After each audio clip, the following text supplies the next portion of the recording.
Assalamualaikum warahmatullahi wabarakatuh. Kisah istri para nabi yang masuk neraka.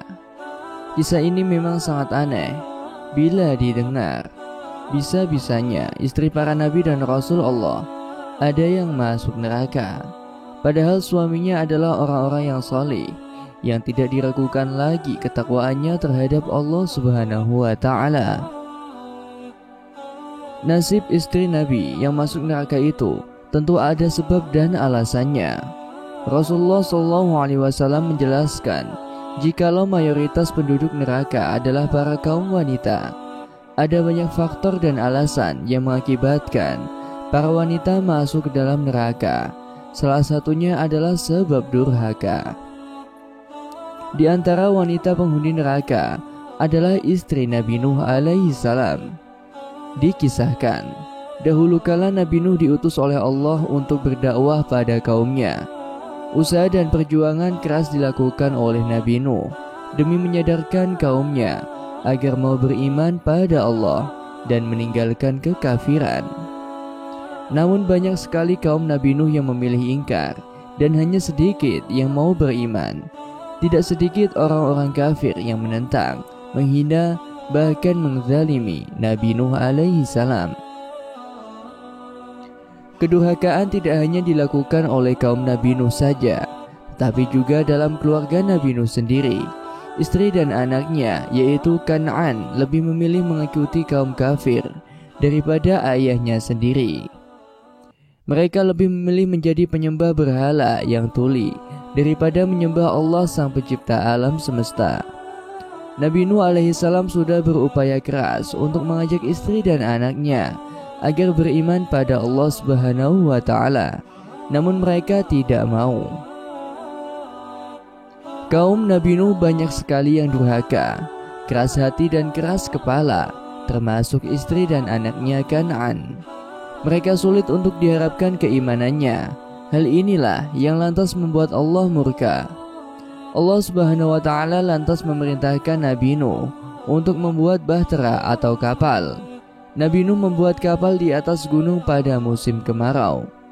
Tentu saja hal ini menjadi bahan ejekan kaumnya. Kaum kafir banyak yang menghina, merendahkan dan menganggap Nabi Nuh telah gila.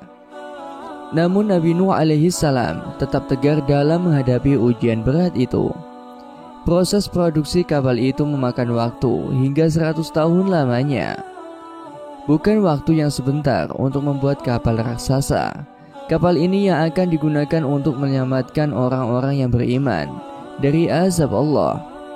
Ketika azab Allah Subhanahu wa ta'ala datang, bumi diguyur hujan yang sangat dahsyat.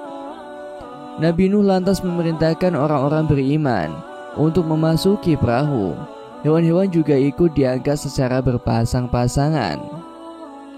Siapapun yang memasuki dan menaiki perahu Nabi Nuh alaihi salam ini, nantinya yang akan selamat dari azab Allah. Guyuran hujan semakin dahsyat hingga mengakibatkan banjir yang amat ekstrim. Peristiwa ini mengakibatkan orang-orang kafir panik. Mereka banyak yang berlarian ke atas gunung atau tempat yang tinggi untuk menyelamatkan diri. Istri Nabi Nuh dan anaknya Kan'an sudah Nabi Nuh ajak untuk menaiki perahu agar selamat, tetapi mereka enggan karena kafir dan durhaka. Akhirnya tsunami dan banjir dahsyat terjadi di muka bumi, dan akhirnya seluruh orang-orang kafir tewas dan binasa seluruhnya akibat banjir ini. Tak ada satupun dari mereka yang selamat dari azab Allah. Na'udzubillah min dzalik. Selain istri Nabi Nuh, ada juga istri Nabi Lut yang kelak menjadi penghuni neraka. Dahulu Nabi Lut alaihi salam diutus oleh Allah untuk berdakwah pada kaum Sodom.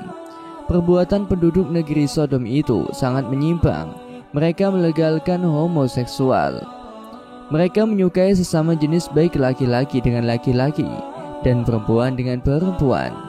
Apabila ada pria tampan berkunjung ke negeri itu, tentu akan menjadi bahan rebutan laki-laki Sodom. Nabi Lut lalu berusaha untuk mengajak kaumnya untuk bertaubat dan meninggalkan perilaku buruk itu. Dakwah yang disampaikan Nabi Lut banyak mendapat penolakan kaum itu. Mereka bahkan berupaya menghentikan dakwahnya. Istri Nabi Lut lantas menjadi media aksi itu. Suatu hari ada seorang wanita tua yang menyogok istri Nabi Lut. Ia akan memberikan kepingan emas dan perak jikalau berhasil menggagalkan dakwah Nabi Lut alaihi salam. Melihat potensi harta yang melimpah, istri Nabi Lut lantas tergiur dengan tawaran itu. Istri Nabi Lut lebih memilih harta dunia daripada taat pada sang suami.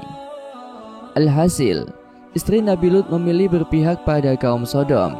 Ia lantas membuat strategi untuk membuat fitnah terhadap suaminya sendiri. Ketika Nabi Lut alaihissalam kedatangan 2 tamu tampan di rumahnya, sang istri kemudian diminta merahasiakan kedatangan mereka agar tidak menjadi sasaran kaum Sodom. Sang istri lantas diam-diam membangkang.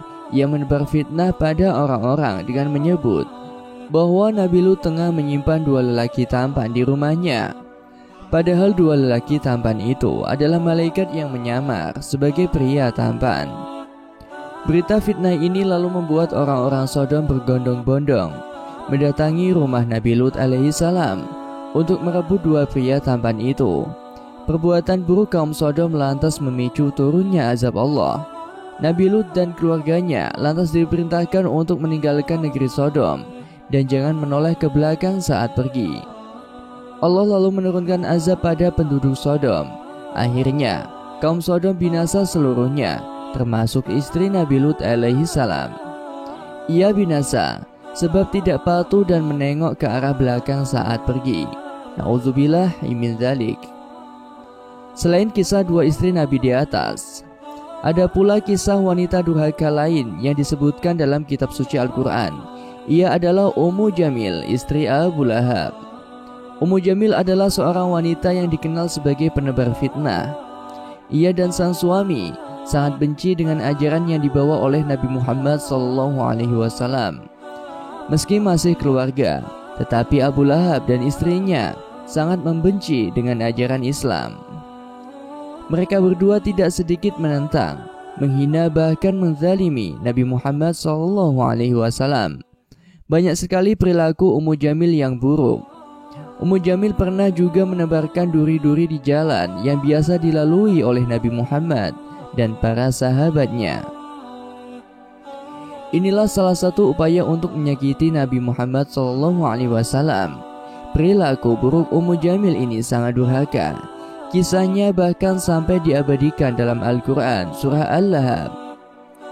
Demikianlah kisah wanita durhaka yang diabadikan dalam Al-Quran. Semoga kisah ini bermanfaat dan bisa menginspirasi kita semua. Wallahu a'lam bishawab. Wassalamualaikum warahmatullahi wabarakatuh.